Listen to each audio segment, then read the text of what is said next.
கர்த்தருடைய நாமத்திற்கு மகிமை உண்டாவதாக. உங்களுக்கான தேவ வார்த்தை. கர்த்தர் உன் நோய்களை எல்லாம் குணமாக்கி உன் பிராணனை அழிவுக்கு விலக்கி மீட்டு நன்மையினால் உன் வாயை திருப்தியாக்குகிறார். ஜெபம். அன்புள்ள பரலோக பிதாவே, கர்த்தாவே, நீர் என் எல்லா நோய்களையும் குணமாக்குகிறீர், என் பிராணனை அழிவிலிருந்து மீட்கிறீர். உமது நன்மையால் என் வாழ்க்கையை ஆசீர்வதித்து என் வாயை திருப்தியாக்குகிறீர். கர்த்தாவே, இந்த வாக்குத்தத்தங்களில் நான் விசுவாசிக்கிறேன்.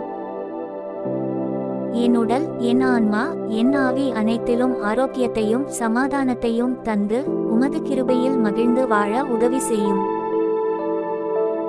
இயேசுவின் நாமத்தில் ஜெபிக்கிறோம் எங்கள் நல்ல பிதாவே. ஆமென்.